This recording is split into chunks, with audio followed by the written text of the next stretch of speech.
Hello, welcome to Quest for the Worst, where we are on a quest to find the worst movie ever made. I'm Hannah. Guys, I tried to do a Christmas movie. I really did. I watched like 7 of them, and they're all so bad that I would have had to just recite the entire transcript to you in order to talk about all of it. That video would be several hours long.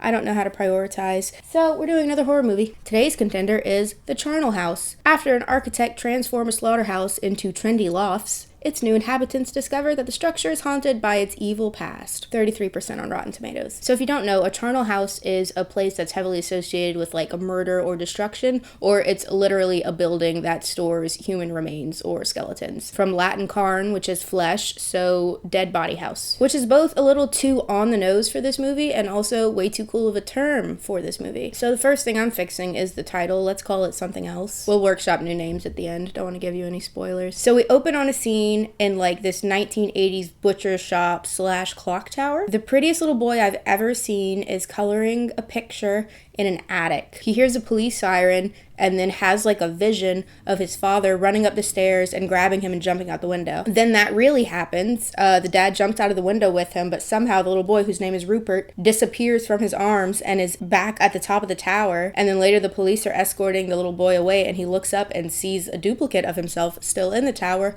looking a little bit nefarious. We flash forward, and the butcher clock tower is now an apartment clock tower. So it's a bunch of mini smart houses that can cater the room settings to their individual biological needs. It's all very extreme. And the woman, she and her husband own it. She's explaining all this to the new tenant and making it sound like it's very involved, but in reality the only thing that we as the audience can see is that each room has a cheap looking monitor in it that has stuff on it. So this beefy dude moves in with his teeny tiny dog, who is absolutely not going to see the end of this movie. Beefy dude is going through a breakup. They mention it a lot so that we know he's super single and he can pursue this blonde lady that we saw in half of a scene probably. The guy who renovated the apartments looks like a Celtic Thunder reject.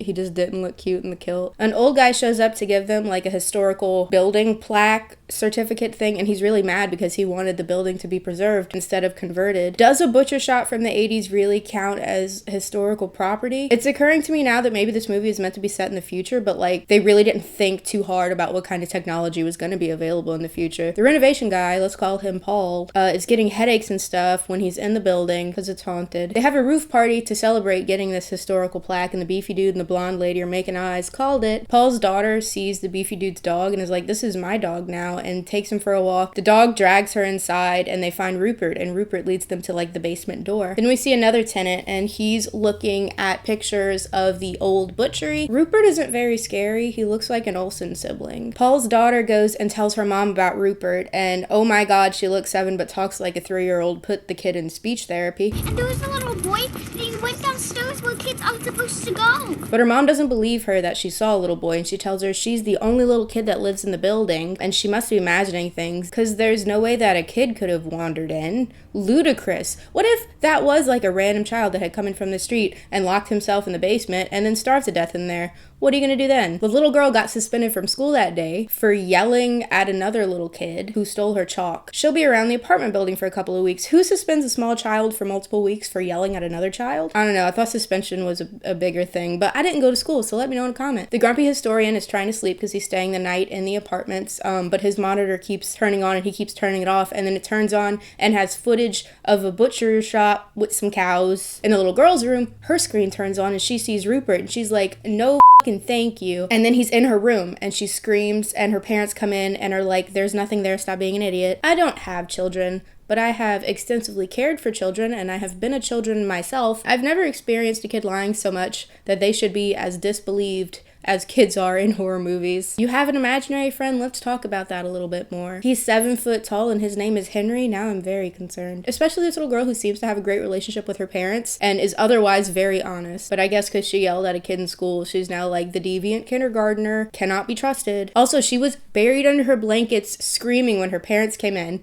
and then she said, there's a little boy sitting on my swing, which was across the room. And when the mom leaves, she sees that the swing is moving back and forth pretty dramatically, but still thinks her daughter is lying. Okay. They deserve everything that's gonna happen to them. The historian tries to leave in the middle of the night because his monitor keeps showing him cows and he doesn't like it. And then he gets locked in the building. He gets pretty upset. He flees to the basement, which is an active slaughterhouse, and cows are just kind of milling around. It's trying to be spooky, but not doing great because It's just some cows. I had to pause to laugh at this for 10 minutes.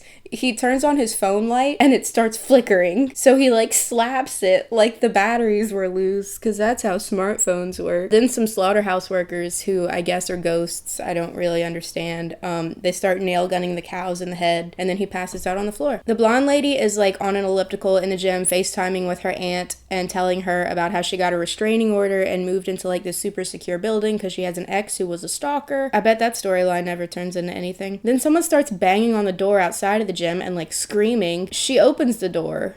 You know, the natural impulse for someone with an active stalker, and no one's there. The mom goes upstairs to the attic clock tower room to paint. Did I mention that she and her husband have like a professional partnership where he designs and builds these super high-tech smart house apartments, and she paints some sort of abstract artwork that you'd see in a hotel that kind of like scrolls on the screens. That's their partnership. They need each other to be successful. It's imperative. They talk about it a lot. But in the attic, she finds a child's drawing of a murder scene and assumes it's her wild and reckless rebel of a daughter. The investigator tenant talks to the mom and tells her about how the slaughterhouse used to be a front to kill people, and he's trying to figure out if his father was one of the murder victims. Back in the gym, the blonde girl returns for her hoodie, and her and the beefy guy have this really awkward exchange. I bet whatever relationship they build isn't gonna matter at all. Paul's headaches get worse, and he passes out from ghost disease, and he has a vision dream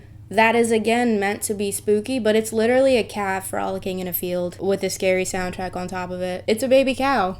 She looks pretty happy. The parents have a talk with the little girl about how she needs to pump the brakes on her imaginary friend adventures. For helicopter parents, they sure are ignoring her speech impediment. I swear, I didn't draw that.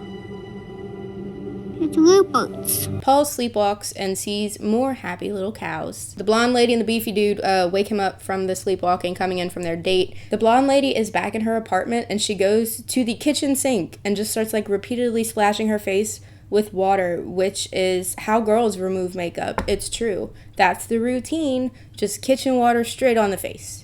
She still has her false lashes on. Then she ducks her whole face under the faucet. Again, a natural thing to do. It's just a basic feminine ritual. Then the garbage disposal turns on and rips her hair into it. And instead of it tearing out or tearing in half, it seals up the drain and the water's filling up the sink. And she can't turn it off with either of her functioning arms, so she's drowning a little bit. Then she just rips her hair out and slams her head on the stone counter behind her and dies.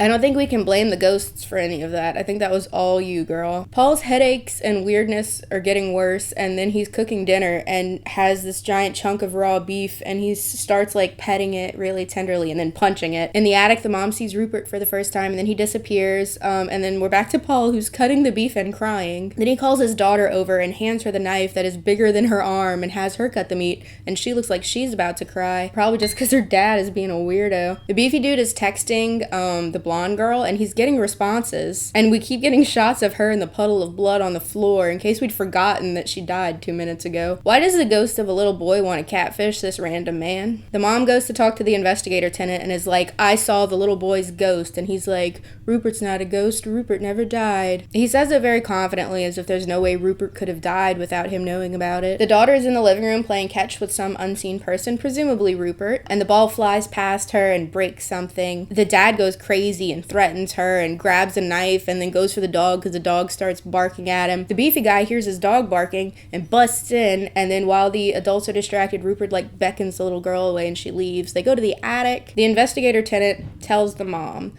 that souls can sometimes see the way that they die a couple of seconds before it happens, and the soul can split in half to protect itself. So the Rupert that they see is a doppelganger, and the real Rupert is somewhere. So he says there's a real one in the doppelganger, but he also says it's two halves of the same person. So Rupert is just trying to reconnect with himself. We don't know where the other one went, so that he can die and move on. And until that happens, he's just gonna try to destroy anyone in the building. It feels like a stretch. Also, if Rupert never died, why does he have to reconnect with the other half of his soul so that he can die? Like, he's a restless spirit, but he's not, because he just said he's alive. Paul is pretty possessed at this point, and he knocks out the beefy guy and strings him up, presumably to, like, slaughter him like a cow, because Paul loves cows. And also, it's really funny that I've been calling him Beefy Dude. The mom and Sherlock Holmes decide that Paul is the other half of the doppelganger because apparently the other part of a split soul can change its appearance. Okie dokie. And all of Paul's symptoms are just what happens whenever the two halves of the soul get close enough that they're about to reconnect. He's been in this building for years,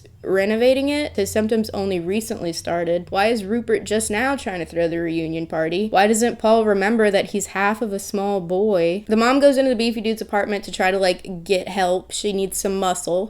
She sees him dead. Sherlock finds a historian from earlier dead in the basement and then finds a TV of a recording of his father being murdered by Rupert and his dad. I don't know why there's footage of that, but there sure is. Paul finds his wife and tries to kill her, as you do, and Sherlock jumps out and is wrestling with him while she runs off to find the daughter. In the attic, the daughter has a vision of Paul running in, grabbing her, and jumping out of the window, just like happened in the beginning of the movie. And when her mom comes upstairs, she tells her about the vision. They have several minutes to prepare, and all the mom does is stand slightly in front of the daughter with a wrench. That's all. That's her plan. Good thing the daughter just split her soul in half so that they'd have some time. But Rupert is a homie, and he comes out to rejoin with his doppel-daddy, and they jump out of the window together. As they're walking away from the building at the end, the little girl looks up and sees her doppelganger in the window because her soul split. Again, this kid didn't die. Why can't they just reconnect the two kids and then she can live her normal life? Also, why is the split soul doppelganger, if it's just supposed to be half of the child, so evil? The little girl has been a huge sharer this whole movie and doesn't tell her mom that she sees herself in the window. Also, why does the mom, who just had the whole story about Rupert and how he split, not wonder if her child having a premonition of her death